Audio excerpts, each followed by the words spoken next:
Hello, everyone. Welcome to the News Browse News broadcast. Airbus Canada has secured a landmark deal with low-cost Malaysian airline AirAsia, committing to supply 150 Canadian-made A220 jets. This multi-billion-dollar agreement represents the largest single-firm order for the narrow-body aircraft in the manufacturer's history, providing a significant boost to Quebec's aviation industry. Prime Minister Mark Carney attended the announcement in Mirabel, framing the deal as an example of successful trade diversification beyond the United States and emphasizing strengthened ties with Southeast Asian nations. While the agreement is seen as great news for Canadian workers, industry experts like John Grodek from McGill University note that Airbus has faced production challenges, struggling to meet profitability thresholds due to supplier issues. Nonetheless, Western University professor Geraint Harvey highlights the order's massive scale and its interesting timing amid volatile fuel prices, as reported by the Canadian press. According to reports from Japanese news media, Honda Motor plans to indefinitely halt the development of its $15 billion electric vehicle complex in Alliston, Ontario. This decision reportedly stems from sluggish U.S. demand for electric vehicles, prompting the automaker to pivot its North American strategy towards hybrids. Honda Canada stated it had nothing to report at this time when asked for confirmation. Canadian provincial and federal officials are in regular contact with Honda and acknowledge that the automotive sector globally and in North America faces significant challenges, including U.S. tariffs and policy shifts impacting EV adoption. Ontario Economic Development Minister Vic Fedeli confirmed that no public funds, which were set to be upwards of $5 billion, would be released unless the project proceeds. This move by Honda follows a trend of other EV projects facing difficulties in Canada, such as General Motors ending its BrightDrop electric delivery van production and Ford pivoting to pickup truck plans at its Oakville plant. Despite this, Honda remains Canada's second-largest vehicle producer after Toyota, manufacturing both conventional gas and hybrid versions of its Civic and CR vehicles. Have the U, everything wetauzoni, Idea Dabicher, Feels Sar A, and the Re-Hutch Rabout Day, manufacturing both conventional gas and hybrid versions of its Civic and CR-V vehicles. CBC. A new Statistics Canada analysis reported by the Canadian press reveals that millennials aged 25 to 39 were nearly twice as likely to live with their parents as baby boomers were at the same age.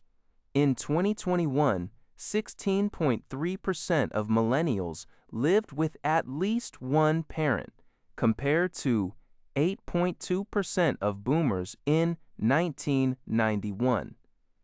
This trend is most pronounced in expensive housing markets like Toronto and Vancouver, where the proportion of 25 to 29-year-old millennials living with parents reached 48.6% and 36.9% respectively, significantly higher than 3 decades prior. The report links this to affordability challenges and broader societal shifts, such as delayed education, later entry into the workforce, and postponed marriage. Consequently, millennials also show lower home ownership rates, 49.9% in 2021, compared to previous generations at similar life stages, with a notable decline in single-detached home ownership.